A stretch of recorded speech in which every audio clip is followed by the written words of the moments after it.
మా అందరికీ నమస్కారం. మీరందరూ ఛాంపియన్స్. వాస్తవంగా నేను ఏనాడు ఐఐటికి అన్నిటికి నేను వెళ్తానని ఊహించలా.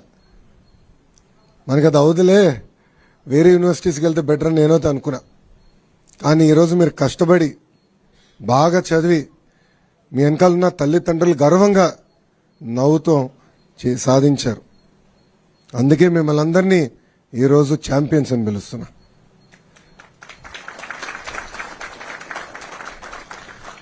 నాకు ఛాలెంజ్ అంటే బాగా ఇష్టం. బాబు గారు అంటే చంద్రబాబు నాయుడు గారు గౌరవ ముఖ్యమంత్రి వర్యులు నేను ప్రత్యక్ష రాజకీయాలు పోటీ చేయాలనుకున్నప్పుడు ఈజీ కాన్స్టిట్యున్సీస్ ఉన్నాయి, ఈ నియోజకవర్గాలకు వెళ్ళి నాకు ఈజీ అవుతుంది, నీకు ఈజీ అవుతుంది అని చెప్పారు. నేను తీసుకోవాలా. ఎప్పుడు గెలవని నియోజకవర్గం నాకు ఇవ్వండి, పోటీ చేస్తా, గెలుచుకుని వస్తానని చెప్పాను. ఆనాడు ఓడిపోయా. 2019లో నేను ఓడిపోయా. 5,300 పైచిలకు ఓట్లతో ఓడిపోయా. కానీ ఓడిపోయిన రోజు దగ్గర నుంచి మన ఎన్నికలయ్యే వరకు అంటే 5 సంవత్సరాలు అక్కడనే కష్టపడ్డా, అక్కడనే పోరాడా, ఒక ఛాలెంజ్ తీసుకుని 80% మళ్ళీ గెలవాలి అన్న లక్ష్యంతో పనిచేశా. నేను విద్యాశాఖ మంత్రి అవుతున్నానని న్యూస్లో వచ్చినప్పుడు ఎంతో మంది నాకు ఫోన్ చేశారు. ఎందుకు సార్ అంత కాంప్లికేటెడ్ శాఖ, ఐటీ ఇండస్ట్రీస్ ఎన్ని ఈజీగా ఉంటాయి, మీరు అదే తీసుకోండి, ఇది మీకు కష్టమైన పని అని చెప్పారు. కానీ నేను ఒప్పుకోలా.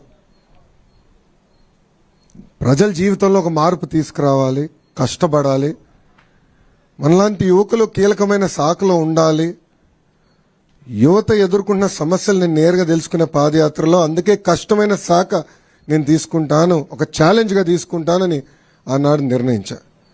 ఇది మీ అందరికి ఎందుకు చెప్తున్నానంటే జీవితంలో మనకు అనేక పరీక్షలు పెడతాడు దేవుడు, అన్ని రకాల పరీక్షలు పెడతాడు, కానీ జయించే శక్తి కూడా మనకిస్తాడు.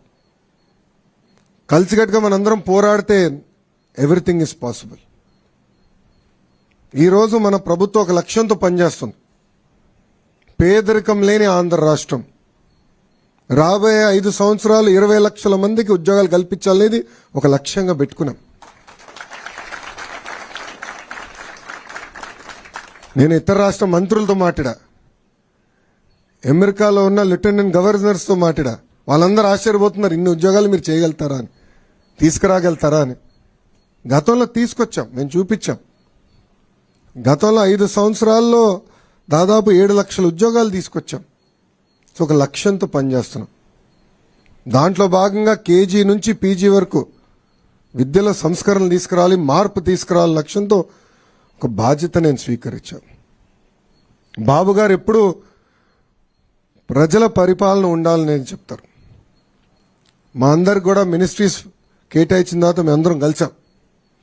ప్రజలు ఎదుర్కొన్న సమస్యలు మీరు తెలుసుకోండి, ప్రజల సమస్యలు మీరు పరిష్కరించండి అని చెప్పారు. నా నంబర్ నువ్వు ఎక్కడ సంపాదించావు నాకు తెలియదురా స్వామి. పెట్టాడు. ఆ రోజు బాధ కలిగింది. ఏదో దీనికి సొల్యూషన్ ఉండాలి, ఏం చేయాలని ఆలోచించాం.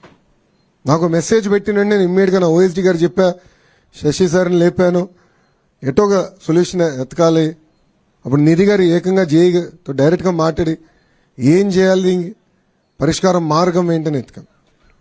2-3 సార్లు మీతో మాట్లాడడం కూడా, ఏంటి వాట్ ఈస్ ద సొల్యూషన్ అని. సో మన అందరిలో ఆ శక్తి ఉంది.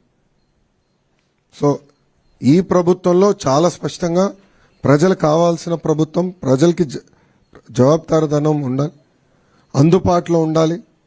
ప్రజలు ఏ సమస్య ఏదో పరిష్కారం వెతుకుతున్నారో అది అందించాల్సిన బాధ్యత మంత్రులపైన ఉంది. వాస్తవంగా నేను ఎంత కష్టపడినా ఈ 5 సంవత్సరాలు ఈరోజు ఈవెంట్ నేను మర్చిపోలేను. ఎందుకంటే మీ తల్లిదండ్రులు అందరు నవ్వుతా, నేను ఈ రూమ్లో అడుగుపెట్టినప్పుడు నవ్వుతా నన్ను పలకరించారు. నాకు తెలుసు. వాస్తవంగా నేను స్టాన్ఫర్డ్ ఎంబీఏకి అప్లై చేసినప్పుడు నాకు వస్తున్నాను అనుకోలే. 3 యూనివర్సిటీస్కి అప్లై చేశా. స్టాన్ఫర్డ్ లీస్ట్ ఛాన్స్ అనుకున్నా. కానీ ఎప్పుడైతే నాకు ఇంటర్వ్యూ లెటర్ వచ్చిందో ఇంట్లో చెప్పా, ఇట్లా ఇంటర్వ్యూ లెటర్ వచ్చింది. నా తల్లిలో నా నవ్వున ఈరోజు కూడా మర్చిపోలేను. దాని తర్వాత ఎప్పుడైతే నాకు అడ్మిషన్స్ లెటర్ వచ్చిందో, డీన్ ఆఫ్ అడ్మిషన్స్ నాకు లెటర్ వచ్చింది, అది చూపించాను. చంద్రబాబు నాయుడు గారు కూడా గర్వంగా ఆ రోజు ఫీల్ అయ్యారు.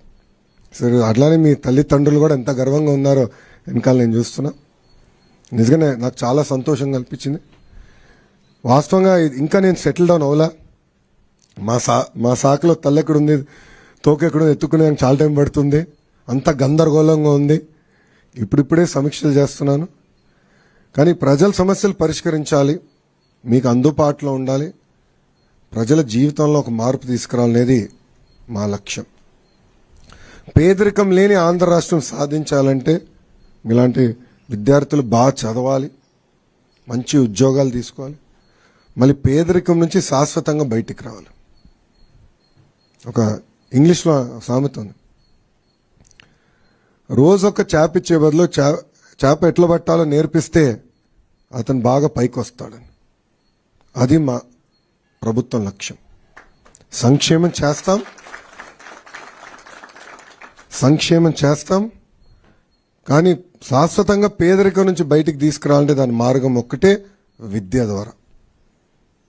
ఒకటి కేజీ టు పీజీ వరకు మొత్తం విద్యని బలోపేతం చేయాలి, స్కిల్ డెవలప్మెంట్ లాంటి అనేక కార్యక్రమాలు చేయాలి, జాబ్ రెడీ యూత్ తయారు చేయాలి. మిమ్మల్ని పేదరికం నుంచి బయటికి తీసుకొచ్చే లక్ష్యంతోనే మేము పనిచేస్తాం. ఒక లక్ష్యంగా చేస్తున్నా. మిమ్మల్ని అందరూ కూడా కోరుతున్నా, ఇప్పుడు మీరు వెళ్తారు, బాగా చదువుకుంటారు, మళ్ళీ ఏ చెన్నైనో బెంగళూరు హైదరాబాద్ వెళ్ళిపోతే నాకు కష్టం స్వామి. మళ్ళీ రావాలి, మన రాష్ట్రానికి రావాలి. అమరావతి అవ్వచ్చు, విశాఖపట్నం అవ్వచ్చు, రాయలసీమ అవ్వచ్చు, మీకు రెడీగా కంపెనీలు ఉంటాయి, ఉద్యోగాలు కల్పించే బాధ్యత మేము తీసుకుంటాం. తిరిగి మన రాష్ట్రానికి మీరు రావాలి. ఆఫర్ స్వీకరిస్తున్నా, ఒప్పుకుంటున్నారా? అందరూ రాసుకుంటాం, మళ్ళీ మేడం గారు అన్ని రాసుకుంటారు. ఇక మీరు రావాలి, తిరిగి మన రాష్ట్రానికి రావాలి. ఎందుకంటే $175 బిలియన్ ఉంది మన ఎకానమీ. బాబు గారు ఏమంటున్నారంటే $1 ట్రిలియన్ ఎకానమీ మంది అవ్వాలని. $1 ట్రిలియన్. నిన్న రాత్రి కూడా అదే ఆయన మాట్లాడారు. సో అన్ని రంగాల్లో పెట్టుబడులు తీసుకురావాలి, పెద్ద ఎత్తున ఉద్యోగాలు ఉపాధి కల్పించాలనేది మన ప్రభుత్వం లక్ష్యం. ఆ దిశగా మేము పనిచేస్తాం. నేను ఒక క్యాటలిస్ట్ని, నాకు దేవుడు ఒక అవకాశం ఇచ్చాడు, నేను చేశాను. మీకు అలాంటి అవకాశం దేవుడు ఇస్తాడు, అది మీరు మర్చిపోతండి. ఎవరన్నా మీ దగ్గరికి వచ్చినప్పుడు సహాయం అడిగినప్పుడు సహాయం చేయండి, అందుబాటులో ఉండండి. దేవుడు మనందరికీ ఆ బలం ఇచ్చాడు, నేను అదే నమ్ముతా. పరీక్షలు కూడా పెడతాడు, ఆ పరీక్షలు జయించే శక్తి కూడా మనకిస్తాడు దేవుడు.